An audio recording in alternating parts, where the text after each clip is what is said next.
In London, technology is the Silicon Roundabout. Introducing a new talk show dedicated to the people of the London technology startup scene. Silicon Real. Each week, interviewing entrepreneurs, venture capitalists, financial technology, accelerators, and incubators in an exciting three-person format. Learn about the people behind the innovation. Locally filmed, locally sourced. Silicon Real. It's about the people. This is Silicon Real, the weekly talk show dedicated to the people of the London technology startup scene. I am Brian Rose. I host London Real. It's the same studio, but it's kind of non-techy. This week we have the guys from Vice Media on, Matt Ellick, who you introduced me to. Fellow Canadian? Yeah, those guys are really killing it. He talks about everything Vice. He talks about one of the reporters going missing in Ukraine and like everything they're doing. $billion rumor acquisitions from... Yeah. Did he talk about that much? He couldn't really. He was like, don't ask me about that. I asked him, but he demurred. Yeah. But it's like Murdoch wants to buy him and Time Warner. And anyways. Who's the founder of that again? What's his name? Shane Smith. Shane Smith. Yeah, 40-something-year-old. Started off as in Montreal actually. 94 as a punk magazine. He's a dude. He's a dude. Empire, what he's done. Eh? Yeah, it's... Think about that. It's $1 billion. Do you do company? anything with Vice? No. It's really hard to get your head around, and they produce so much content. If you go on there, they have hundreds of staff in Brooklyn. But they're killing it over here, but they are killing it. Yeah. I mean, in a way where you get people like Murdoch wanting to buy it, but then Vice is openly against publications like The Sun and Fox News and things like that. So yeah, it's a whole weird little conundrum. WPP has a stake in it. Yeah, they have a small stake, right? Like 5% or something. Maybe Vice doesn't want people to know that. No, they're pretty open about it. So anyways, that's at London Real. Check that out at londonreal.tv. But today we're here to talk tech. My co-host is Colin Pyle, running a gourmet coffee company, subscription-based services. Crew Cafe, you're in Italy. What's going on? So somebody made a comment on the last video that said every time you said, I'm going to Italy to make a new blend. Well, it's fucking hard work making new blends, right? So I just got back from Italy late last night, so I'm no longer going. Things are good, man. A couple new blends literally coming off the shelf. So they closed down. August 2nd to the 24th. It's like factory close. So we gotta really get our the whole month. The whole month, pretty much. So we're getting our orders in for our new blends. Should be ready end of July. Arrive in London, and away we go, man. It's busy. And what makes up, like, what do you do, and what do you say? Oh yeah, that's the blend. Yeah, it's what we're really trying to do is not anything special. We're trying to take what's happening in Shoreditch with the great coffee shops and just put it in a capsule. So a lot of it's taking what Red Brick's doing, what Workshop's doing, and trying to match the taste profiles and trying to see if we can replicate it through an espresso capsule. Nice. So that's what a lot of it is, trying to taste, and it's trying to match the strengths and make sure you sort of... That's a great marketing message you just came up with there too. There we go. Yeah, nice. All right, cool. Shortage in a capsule. All right, enough about coffee. I hear about coffee every week. So let's get on with the show. Our guest is Mr. Damian Kimmelman, who is the founder and CEO of DueDil, which organizes private company information into a real-time decision intelligence tool. How's that? It's good. Pretty good, huh? You got big companies that use your product like McKinsey, KPMG, Dell, the Home Office, and Stripe. We had one of their founders, John Collison, on last year. Great company. You guys just raised either 17 million or 17 million dollars. I'm not sure in Series It's dollars, but we've actually raised about 22 million in the last year. Okay, all right, $22 million in the last year. Okay. Sounds bigger in dollars. Sounds even bigger in Canadian dollars. There we go. That's a lot of loonies and toonies. The Financial Times called you guys the Bloomberg of private companies. I was trying to think about that earlier, and then I realized, isn't Bloomberg a private company? But we will talk about that. You just won the International Entrepreneur of the Year award from Tech City News. Congratulations. Thank you. You had a lot of competition. I mean, or the other awards winners were like 20 people that have been on the show, sat in that very seat, guys like Hussein Kanji, Sherry Kotu, Easy Vidra, Tavitt Hinkrist from TransferWise. I mean, it was like a who's who on the stage that night. I shouldn't have won. But you I did. think somebody paid. I didn't pay them, but I'm sure. I'm sure that was rigged. Money exchanged hands. Damien, thanks for being here. Welcome to Silicon Real. Thank you. Thank you for having You me. know, I remember that term DueDil from my old days in the banking world. I'm Right. sure you know it. And the guys in M&A, I was always in trading, and my M&A guys would always just use the DueDil. They'd be like, they would always use it as Wall Street guys did in a non-Wall Street term. Like you're about to get married, they'd be like, did you do the DueDil on her? Right. And it was always like, you're about to do a deal, and then you need to do the due diligence, as in run through all the numbers. And it was never considered necessarily a sexy thing to do because the analysts would kind of do it. But it was the way you found out if the deal was really worth doing or if you were just going to buy a dream or something you weren't being told. And I was wondering, you know, if you look at your business model, it seems like so many great companies, so simple, and yet it's such a big game changer. And like you guys are getting awards for good reasons. When did DueDil and data like this become so hot and become so sexy and so important? Well, I think that there are a number of ways of explaining it, but I think the easiest way to explain it, and both of you worked in public markets, well, if you look at the bid to ask spread, so the difference between what I want to sell versus what somebody wants to buy, that's dropped down to next to zero, which means that all of these algorithmic trades are creating so much liquidity in the market. There's so much, there are algorithms producing news, and there are algorithms reading the news and taking actions on top of the news, and that's dropped the bid-ask spread next to zero. And that means that there's so much information, there's no information. If information is surprise, if information is the difference between the ones and the zero, the context, that means that you have to go to other markets to find the excitement, right? To find the opportunity. When you look at private markets in Europe alone, there's a 250 billion euro shortfall in SME lending.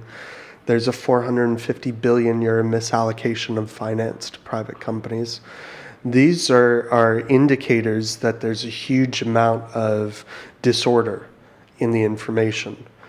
And, it wasn't that long ago that public companies acted like private ones. Public companies only present their financials 4 times a year, right? It's not, the rest is speculation, or news from the company. But that's going to change. 99.8% of businesses are private. They make up 50+% of GDP across any first world economy. And if you look at those stats, then you realize the amount of opportunity is really, people say we're going to be, that the economy is going to change because of the, small to medium-sized businesses. Well, that's why, right? The opportunity is with the small to medium-sized businesses. There's been a huge trend of private companies acting like public ones, and with the likes of AngelList and Seedrs, or Funding Circle and what have you. Just as there's a huge trend of for the last sort of 10 years of individuals acting like companies, and that's just organizing the disorder of information. So the eBays, the Stripe, the eBays, the Squares of the world, that's the people acting like companies, and then you have the Funding Circles, the AngelLists, and ourselves, the private companies acting more like public ones. When you meet someone and you pitch them on what you guys can provide to them as a service, is there a place you start? I mean, a lot of people probably see DueDil and they're like, I don't even know what that means. I don't know how it could, affect my business. Is there something simple you hit them with right away, as in this is what we can do right now? So we ask them what their problems are, because the data can be useful for a number of problems, and I think what separates us from our competition and what we like to show is that we're concerned about the company's problems, and a lot of the incumbents don't take phone calls, they don't listen to their customers, And most people that we speak to, I think, to be fair, our product, still has a lot of work to do. We still have a lot of stuff that we need to build out. But one of the things that people keep on coming back to us and saying is, you guys really listen and take feedback, whereas nobody else will listen to us. It falls on deaf ears. You made a good comparison. Like if you look up someone that you want to hire, pretty much these days you can go to LinkedIn, or they have to provide you with a CV with 10, 20 years of their history and where they went to school and everything. But if you go to a private company, say you're doing business with a private company that's going to have receivables, or you're going to have to trust them to a certain way for reputation reasons or cash flow reasons, and you come up with very little, right? Very little. Especially before you guys came along. Yeah. Especially available electronically, I'm guessing. Even now, you think the access of information with Google and the great search engines, it's still really hard to find out information about private companies. And isn't it crazy? And what 10 years ago, LinkedIn did this thing where they allowed people to put up their CVs online. And everybody was like, I don't want to put my CV up online. But people started to realize that by putting their CVs up online, you'd be found for a job instead of having to find a job.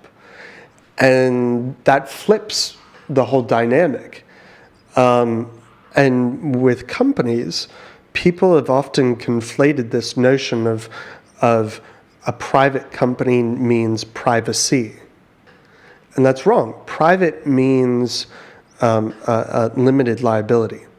Private means privately held, not publicly held. It doesn't mean privacy.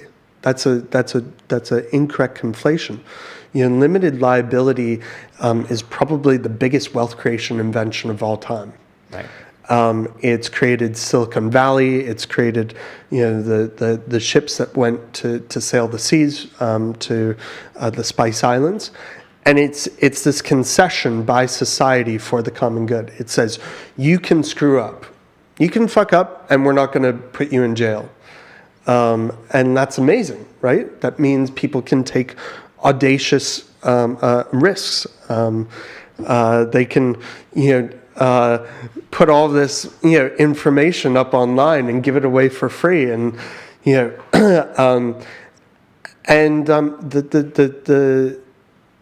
thing that is dangerous is that because of the word private has been conflated with privacy, you have the creation of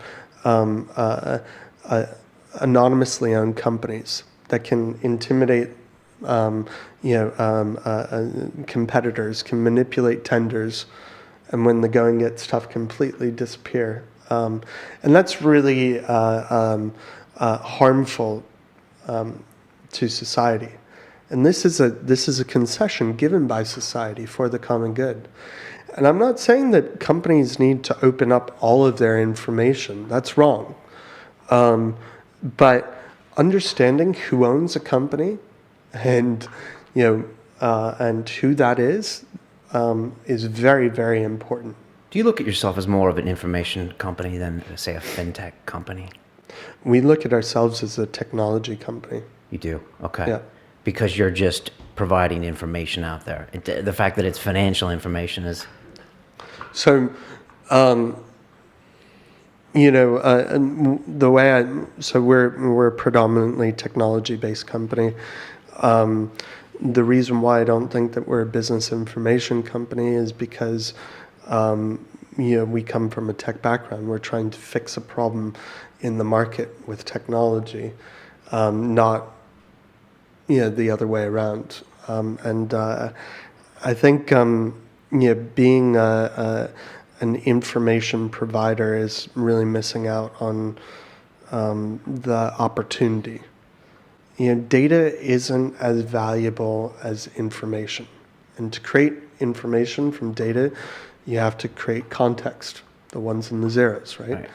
And data is not the new oil. That's like, have you ever heard that? No. Some people say like data I'm running in the wrong circles. Yeah. Yeah. Is that you're running with the not cool kids, right? the vice guys? Yeah. So that goes along with big data. It's not about the data, in your opinion. It's the information. But it's the information. So data is not the.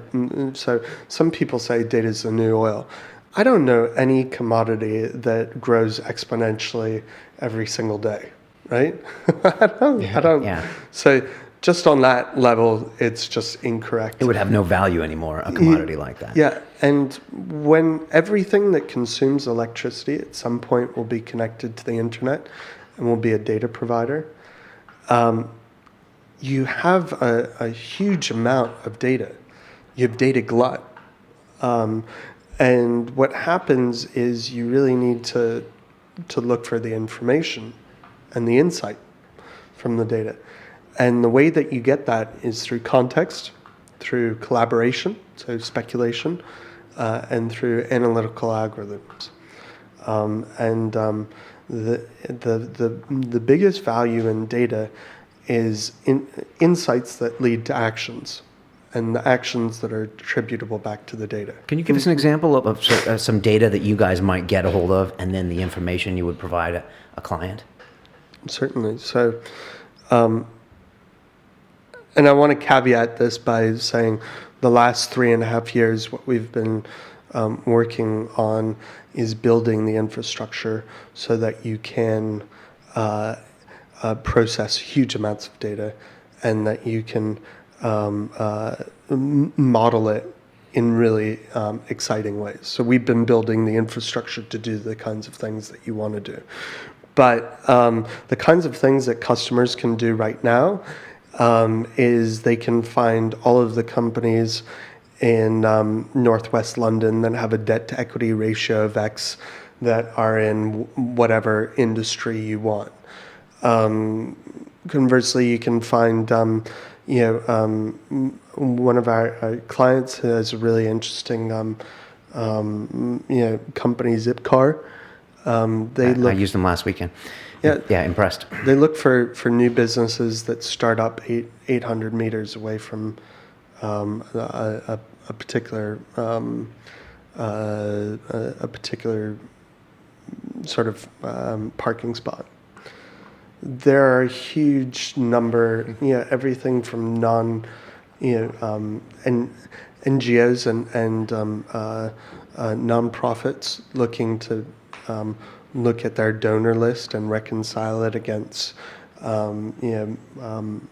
businesses and individuals, and look for proxies of their net wealth, to marketers, to people who are trying to understand the risk profile of their portfolio.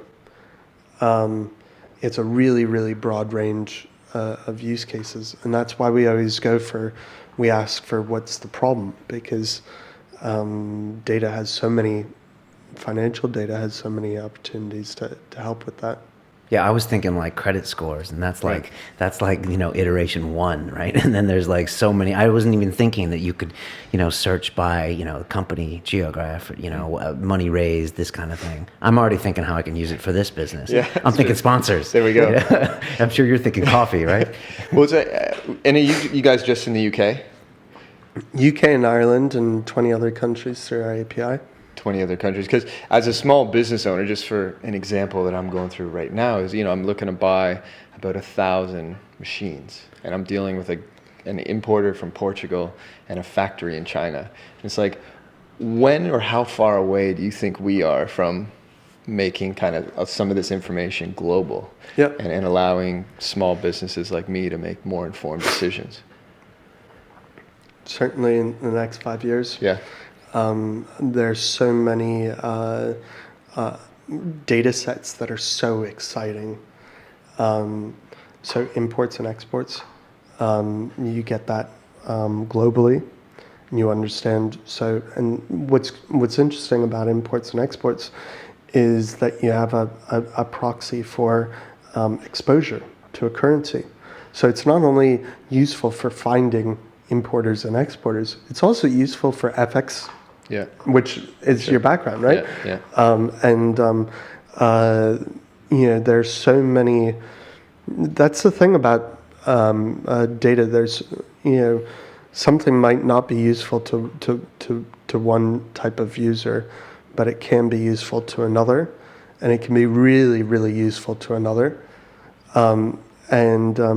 The opportunity is really about handling the data properly and being able to traverse it, and being able to really build ways to manipulate the data and extract value from it. What did Gordon Gekko say? The most valuable commodity I know of is information. Yeah. Yeah, and like you're right, just information to one person is useless, and to another it can make a huge... I'm just thinking about even the traders in the city. Sure. If they can look at private companies for trends or info or whatever, they could use that and to trade public markets. Anyways, my mind's going crazy. Yeah. I was wondering if you could tell us about the genesis of DueDil. I mean, is this something that you just sat back and saw all happening 4 years ago, and you saw yourself on stage accepting the award? I mean, was it that simple or linear, or has this completely changed over the last few years? So I always knew that it was going to happen. So I'll start from where I started. So back in university, I flipped a lot of properties, and I made quite a good amount of money. I went to St. Andrews in Scotland, and this was sort of 2002 to 2006. And you had a sort of a three-pronged awesome effect, which is burgeoning real estate prices. You had the Prince William effect, so a lot of Americans came to the university. And you had a problem, and you actually had two other really quite cool things, which was a lot of the universities went through this fire code regulation that you had to, if you had housing of multiple occupants, there had to be certain fire doors and fire safety measures, and then you had a real arbitrage on the U.S. dollar to pound. So I bought in U.S. dollars and I sold in pounds, and so it was just a wham bam, thank you ma'am of awesomeness. Perfect storm. Perfect storm of great macro trends hitting a small town with nobody was competing on doing real estate. If I was trying to do it in London, as a student, but being a student in a small town, there wasn't a lot of competition. So that was really an awesome thing for me. And in doing that, I realized that I could not work for anybody. And I thought, what's the big next thing? And I realized that real estate wasn't going to happen for that much longer. So I looked at the opportunities, and I saw, one of my best friends who I wanted to go into business with had been roommates with Chris Hughes from Facebook, one of the founders of Facebook. And I realized that, social gaming was probably going to be the next big thing. And what was bigger than poker, because poker was the biggest social game at the time, or like our view of what social gaming was, it was online mahjong. Mahjong is Chinese gambling. It's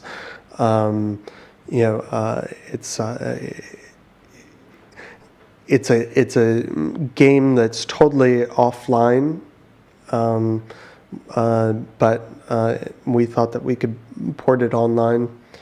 It's got 4 times the demographic of poker, and there's a huge Chinese diaspora. And while it's illegal to gamble in mainland China, we thought that we could get the Chinese in other countries who had been separated from families and who want to game with each other.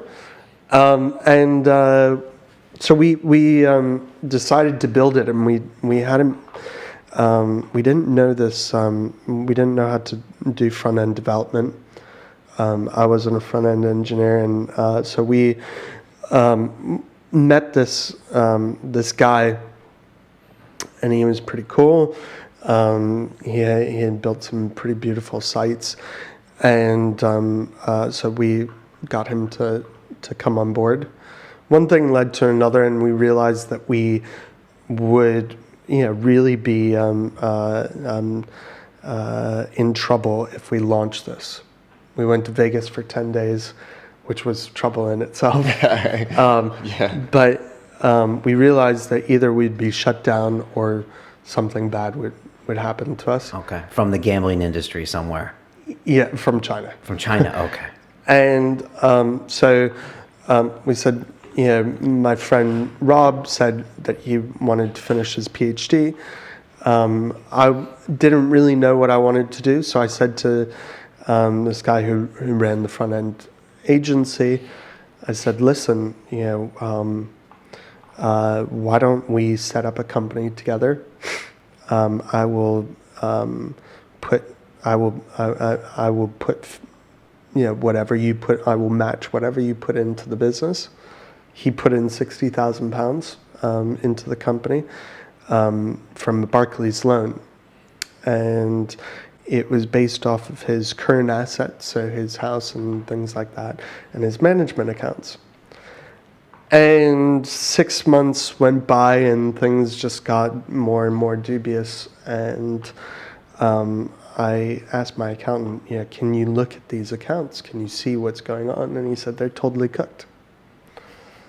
And I said, Christ, This is your partner's accounts? Yeah. Okay. And I said, wow, this is really scary.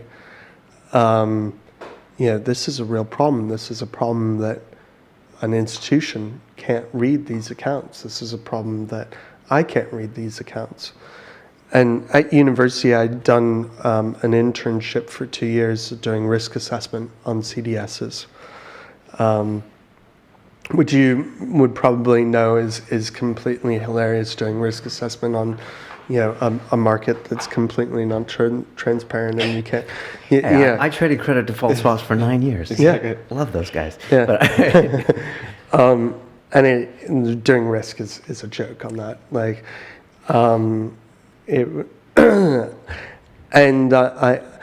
but I realized when I had done this internship that pricing risk effectively was central to every B2B interaction. And I realized that if Barclays couldn't do it and I couldn't do it, then a whole lot of people in between couldn't do it. And that was really the genesis of DueDil. And it was to simplify it. DueDil was the idea that it was, it's an abbreviated due diligence, right? That was the original notion of the word, plus it was unique and all of that. Then when we launched DueDil, we opened up, we got approached by ActionAid, and they said, can you show us, do you have the data on the FTSE 100 companies that have subsidiaries based in tax havens? And this was 2011, and April 2011. And so we opened this up, and that led to the revelations of Starbucks and Google not paying tax. It was a huge expose of data, and we realized that if I couldn't read these accounts, if Barclays couldn't read these accounts, and if politicians couldn't read these accounts, this was something that could really change the world. And most startups are like, yeah, we can change the world, and it's total bullshit, right? It's total and utter crap. Like Your mahjong, was that like, I'm going to change the world? No, it was like, I'm going to make shitloads of money and wear bling watch.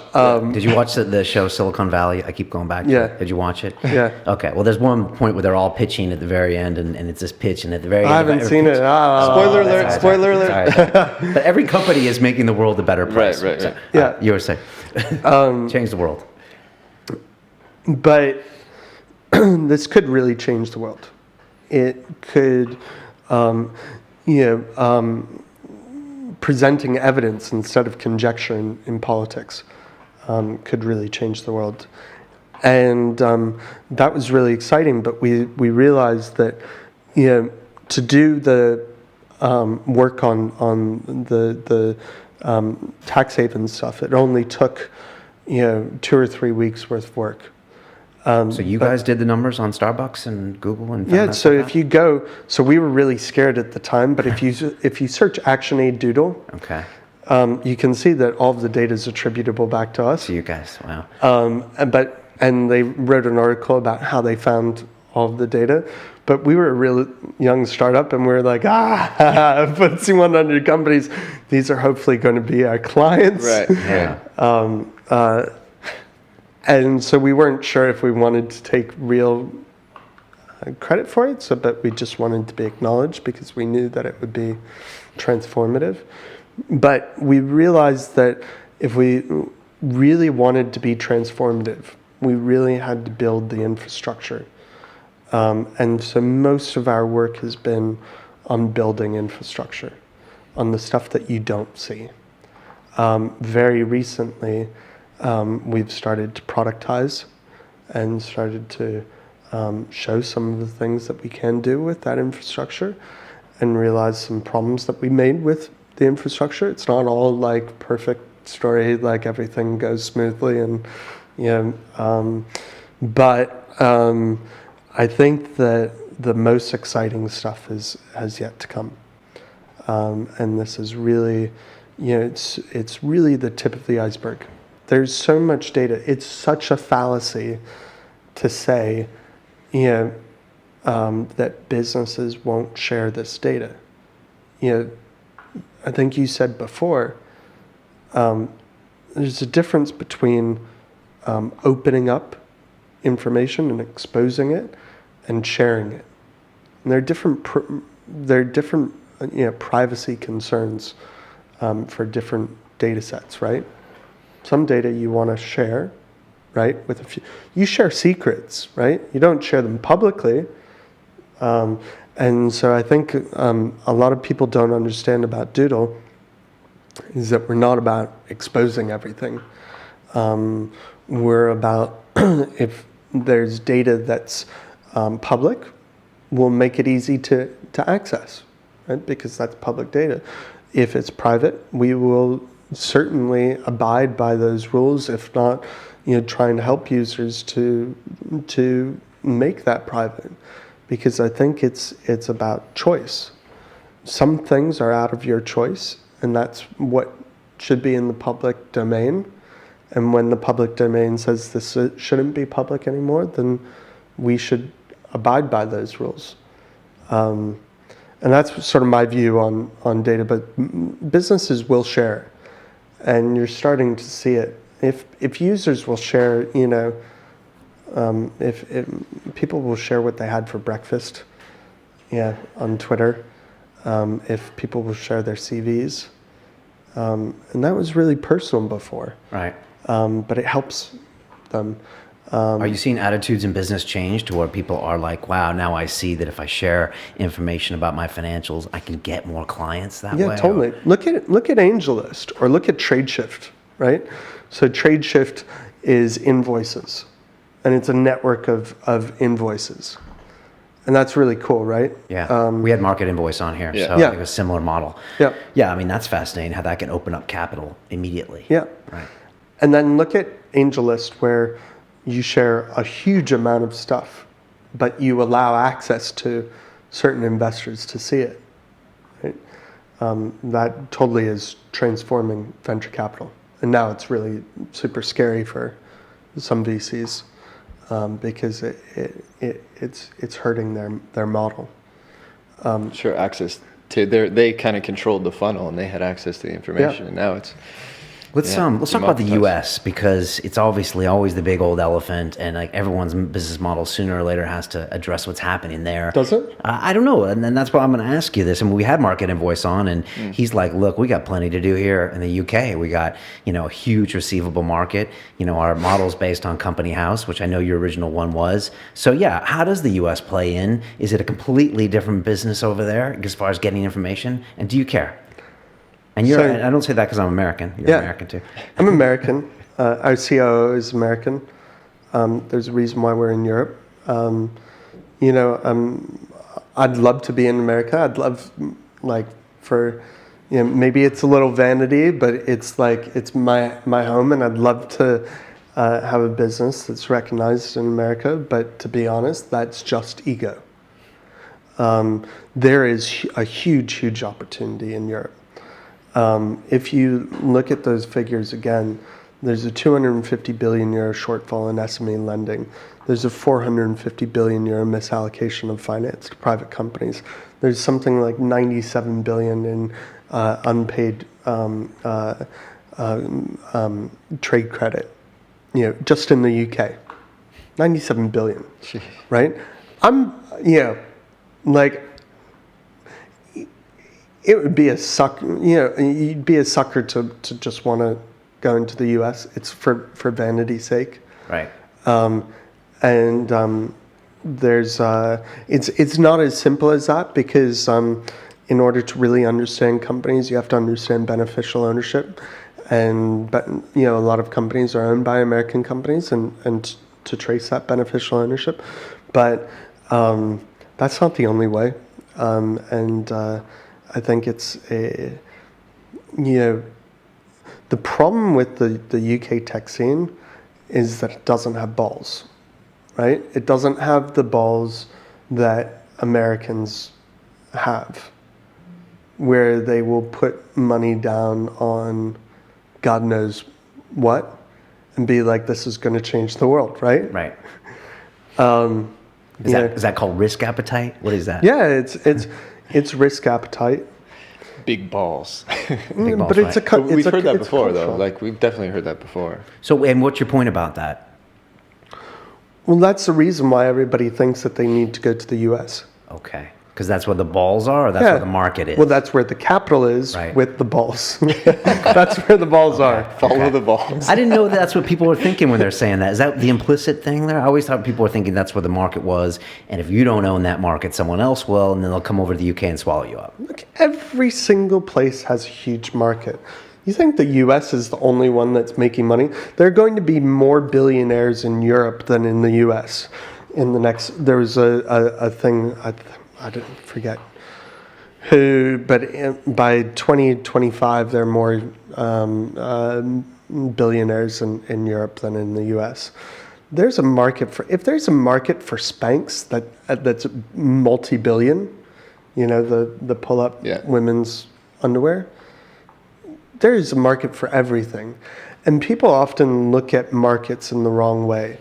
If you were to ask somebody, what's the market of portable music when the Walkman was around, they'd be like, oh, that's about 200 million a year, steady earner. And then comes the iPod, right? And, what's the search market? What's the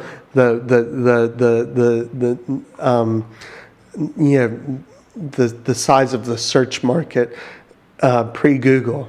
It's about 100 million, right? It's just ridiculous thinking of markets. Think of problems. Think of how many people does this problem affect? And is it the entry point of that problem? Right? And that to me is the real way to look at a market, not to look at it in the market cap of current bad providers of a service. Is there, but if those numbers you talk about for the UK, there must be 20 times that in the US. Is there someone doing that in the US? There is a market for that business there, right? So, one of the other reasons why the US is really difficult for fintech is there are 50 different states. Right. So data's all over the place, banking systems all over the place. You don't have anything streamlined. You have a cultural problem with that the idea of businesses should be private, and it's for privacy's sake. But every single one of those it's crazy because if you look at West Coast VCs, a lot of them are really ignorant because their whole premise is based on the fact that, the more you share, the better off you are. This Rousseau thing. And then they're like, okay, but for businesses, there's an exception, right? Not mathematically, that's the law mathematically, but for businesses, no. Right. And they don't really see the hypocrisy. I would like, easy wins. Europe is an easy win. It's got great banking systems. We're in the financial capital of the world in London. It's fucking expensive in London, but we're right next to some of the best universities. We have great visa policies where we can get anybody from Europe or the US. And you start to see, we've started to see a lot of candidates from Eastern Europe and from the US being like, we want to come to, so Eastern European candidates who've emigrated to the US being like, we want to come back, and they want to come back to London. I think that's pretty awesome. Okay. So no plans immediately to go to the US?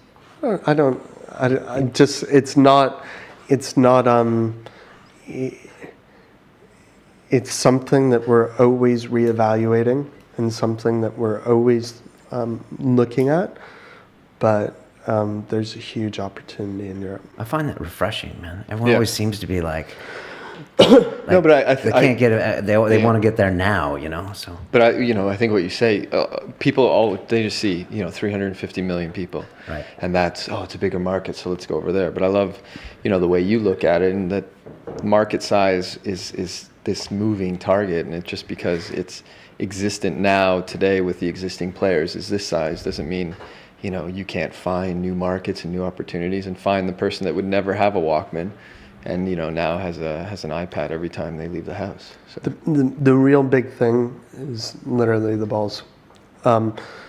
Europe has so many things going for it. For fintech, it has distressed economies like Spain, where the average number of days to get paid is 100 days. That's a huge opportunity, right? For somebody like Market Invoice. That's an awesome, invoice discount opportunity. Then you have, opportunities in fintech in the UK. You have tons of opportunities and tons of different ways to cut and slice it. And in the US, for fintech, you have a lot of ball aches, but you have the balls. Right. You talk about those numbers for the UK. Sorry. I love the ball thing, so I'm glad that we can use that word. But Silicon Reel, it's about the ball. It's about the ball. But I mean, you mentioned those numbers about inefficiencies because it's all about those inefficiencies you can exploit, right. And that's the size of the market. If you look at that in England, you can imagine what they are in a country like Spain or right. Italy, where maybe I'm wrong, but I just see like a place where there could be these massive inefficiencies that have been like that for a long time and will stay that way for a lot of different reasons. But I'm speculating. What do you do with $20 million? You try not to flush it down the toilet. Did you ever think it's too much? I've raised too much? No, it's too little. Okay. London's fucking expensive, right? London's fucking expensive. That's in dollars. Yeah, that's true.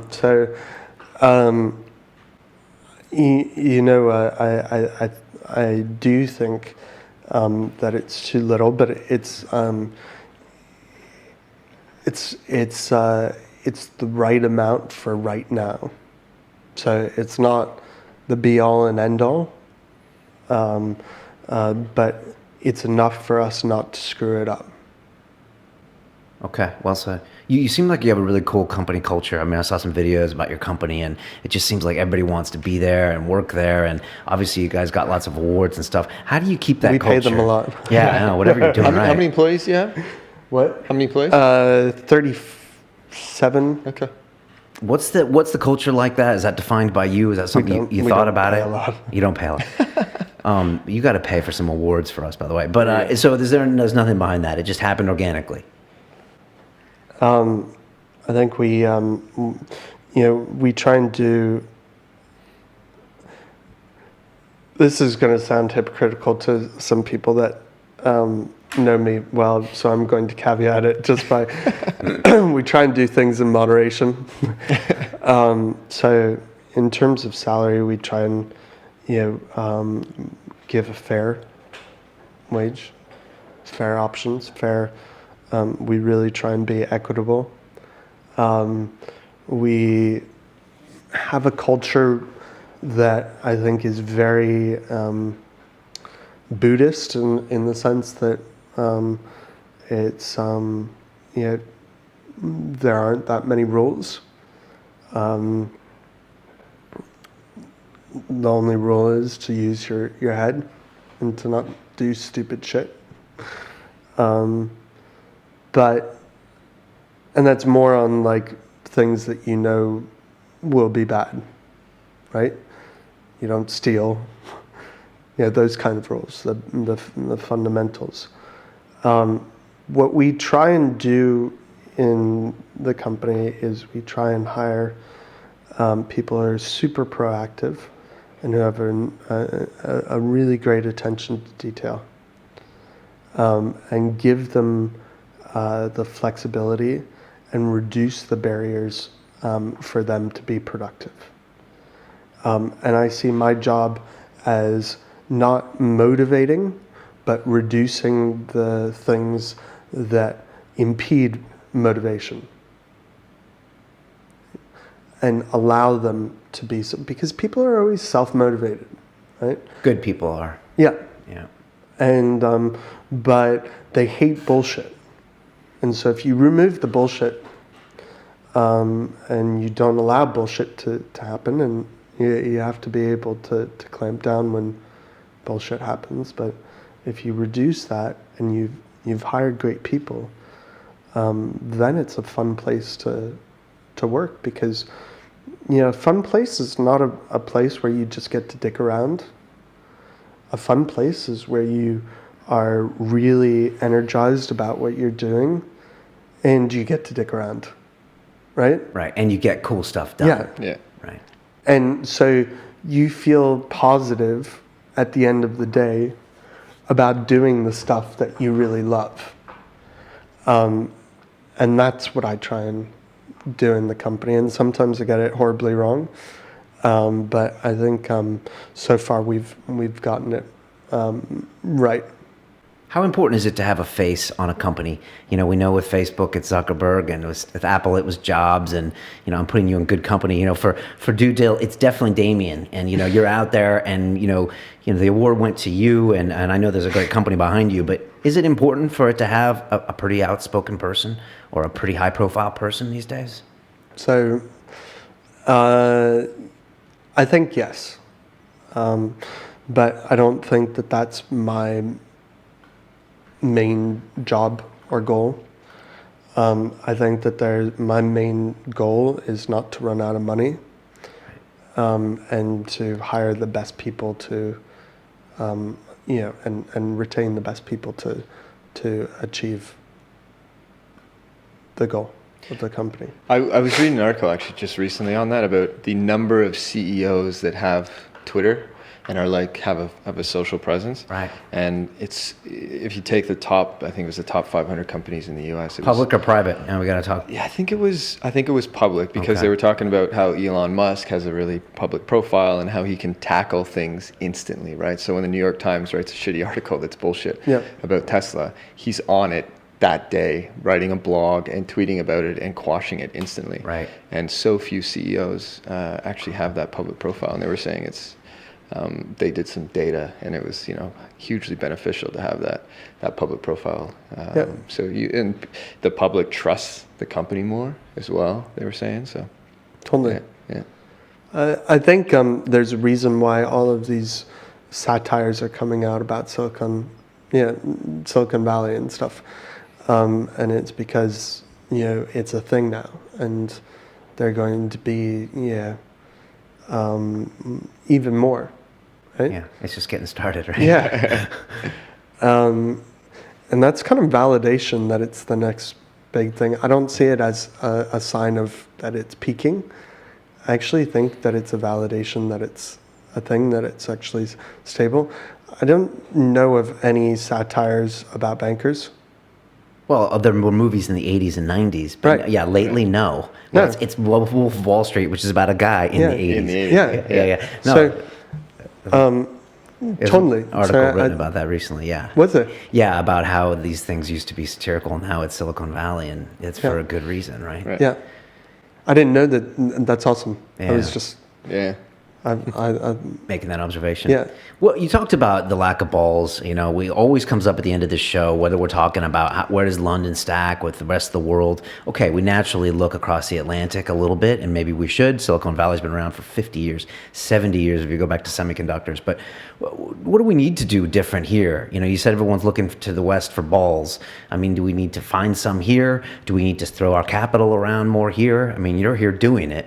But what the culture has to change, right? Or we're not going to get the acceleration. We're not going to get the Silicon the Valley culture show. is changing. Yeah. And some of the East Coast VCs are starting to come to London. Like yours. And yeah, but also, they're actually starting to be like, well, actually it's not just Tel Aviv, which is crazy. Like, let's put offices in London. And Before they were going straight to Tel Aviv. yeah. Okay. And which is weird if you look at the number of billion-dollar companies out of London and out of like general Europe. I haven't done any of the real numbers, so don't quote me. But I think that's it's tremendously myopic. What I think we have to do is encourage that competition, one. So encourage the competition in venture scene. And then two, I think that European companies have to really look at the opportunities in Europe itself and not build companies that should be built in the US. The US has a great opportunity that they've milked tremendously, and that is 350 million people, all the same language, which is English. Who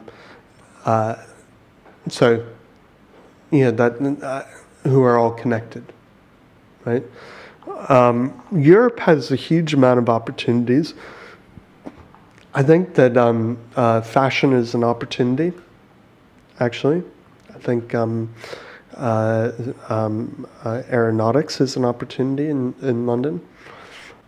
I think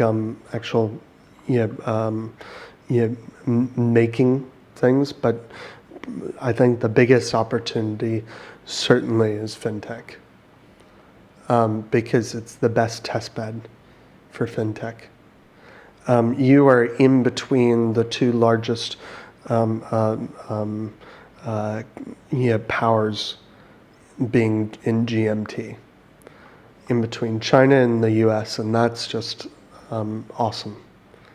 And if you start to address some of the problems that the world's facing. I think that that's really quite cool. What's your biggest challenge in the next 2 years? Is it hiring, finding the talent, or staying focused? Well, Yeah. both. Yeah, you actually, I like, should be a CEO. And is you wrote an article at the Huffington Post recently about immigration. Is talent hard to find for you? I would say for certain positions, yes. I think you'd always be deluded if you think it's easy, but because it's not, you're probably hiring the wrong people if you say it's easy. But do I think it's a lot easier than in the U.S.? In a lot of ways, yes, because the U.S. is fortunate that they have 350 million people to choose from. So they have a huge candidate pool, but their visa policies suck, right? Yeah. Getting people from abroad just sucks. Yeah. And we live in a global economy, and there are smart people in Africa, there's smart people in Asia, there's smart people in Europe, there's billion-dollar opportunities in Africa, there are billion-dollar opportunities in Asia, there are billion-dollar opportunities in Europe. And quite frankly, I sort of like the way that the Chinese do business, in the sense that they've gone into Africa. I want to caveat that by I don't like what they're doing in Africa, but I like the fact that they're willing to go into Africa because there's huge opportunity. And they say to these governments, and it's pretty cheeky, they say, "Oh, we'll build the infrastructure if you let us excavate this, but you need the infrastructure in order to excavate it." So that's awesome. And they look at places and they look for where other people are too scared or too worried about the opportunity, and they have rich pickings. This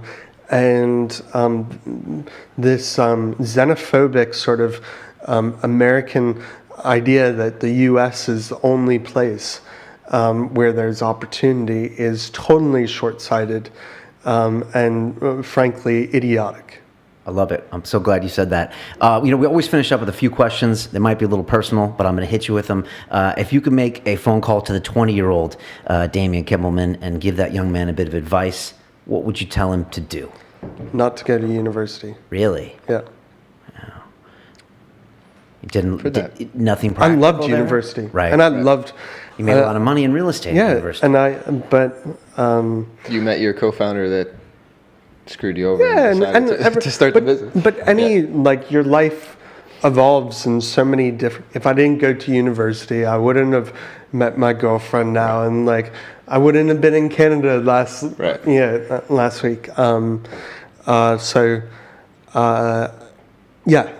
But I wouldn't have gone to university.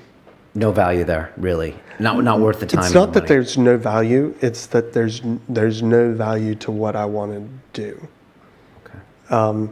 And I stupidly didn't do an internship at a startup.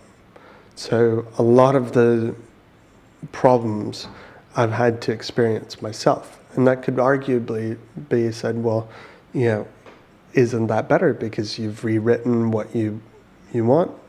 And I don't really buy into that. I really, the reason why, look at Elon Musk or, all of the PayPal mafia, that's awesome. And the reason why they did so well was because they were all in a great company at the time that, grew tremendously during a short period of time, and they saw what worked. And they were able to use those insights in other companies. You have the Peter Thiels, you have, Elon Musk's, why am I, you have... the YouTube guy too, right? Yep, Brad Hurley. Yeah. And you also have, from LinkedIn, can't believe I forgot his name. Founder of The LinkedIn. LinkedIn guy. Yeah. So you wish you would have started earlier, is what you're saying?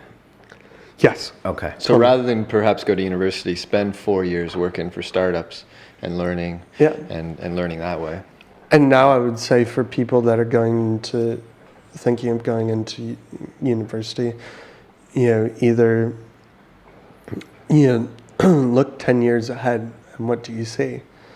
You see a huge amount of opportunity in the Internet of Things. You see a huge amount of opportunity in biotech. Yeah. This is all information seeping out into other parts of the world, right? And I think that's what you'd want to try and work on. Good. Second part of that question, best advice you've ever received, business or personal? Should probably have a canned answer for It's always for a this. toughest question. It is, yeah. Everyone's But- always like, damn. What about business? I think I'm a big fan of Ben Horowitz and Mark Andreessen, and they say something that I really object to, and it's one of the only things that I object to. And they're like, this whole thing about startups and failing, we don't like failures, we like winners. Like, don't fail. And I see what they're talking about, but I think that, really refining how you fail and optimizing so that so failures don't cost a lot should be the message. Because it's fine, and say we like winners, and everybody likes to win, right? And it's wrong saying that failure's all right. Failure's not all right, but both of those messages miss the mark, which is learn how to minimize the cost of failing, of trying something out. The whole point of the internet is that you can try things out. And the whole point of a startup is that you can test assumptions. I was really, when I first started out, I was really shy about failing publicly, and and asking for help. And I think that's the worst thing that you can do. Look like an idiot. I look like an idiot all the time. You do? Yeah, loads. Ask Mike Butcher. The first time that I pitched DueDil, I was sweating. I was nervous. I was stuttering. I couldn't keep my eyes open because I was so nervous. It was just in front of 20 people, and it doesn't matter. I hate public speaking. It's something that I try and get over, and try and do a lot to get over. But it's it doesn't come easily. Damien, thanks so much for coming by. This is a great story. It's really compelling, this story. I want to see how this movie ends. Yeah. Or at least see. I don't want it to end. But see at least Rocky 2, maybe 3 or 4 or something like that. Bling bling watch. How can people get a hold of you? Are you guys hiring? What's the whole story there? So we are hiring a huge amount now. We've only hired 3 people since Series B, largely because we wanted to make sure that we could scale. Now we're hiring a lot. We have actually, I think, 17 or 18 positions open. Wow. So that's very different. Yeah. You can reach me on Doodler on Twitter. Which is DueDil. Yeah. Okay. DueDil. I tried to do the dude, and it was taken. Okay. Which was pretty lame, but Of course, the dude would be taken, right? Yeah. The dude. So- No, but it was DUE. Dude. Oh, okay, gotcha. All right, so at DueDil with an R on the end for you, at DueDil for the company, and then Yep. go to your website as well Yep. for jobs and things like that. Yep. 17, 18 jobs, man. I mean, geez. Says the If you're not we're in a emailing- tough economy, right? Come on, guys, if you're unemployed out there. Seriously, if you're not Look harder. emailing right now, I don't know Look what's harder. wrong with you. Fantastic talking to you. It's exciting to see what you guys are going to do, and the possibilities are really limitless with this information. I haven't even started to get my head around some of the things that he can do. You know, I want to get an account actually. Yeah. I'm sure you do too now, Yeah, right? absolutely. Yeah, a lot of good info out there. If you're listening to us on iTunes, you can catch us, our beautiful faces, on YouTube channel. And if you're listening to us live, thanks for watching. As we say, it's about the people on Silicon Reel. Thanks so much, Damien, and all Thank the best you. to you guys. Thank Cheers. you. Awesome. All right, guys, take care.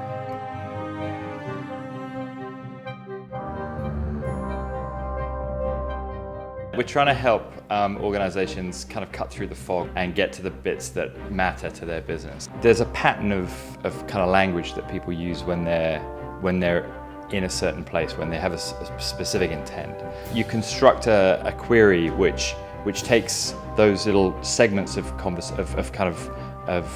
patterns of words, and you build this thing, and you basically throw that at the entire data set. I look back and think, Jesus, it took us a long time to get where we got to, but I can go back over every year and think, oh yeah, I know why that took so long. It was a challenge.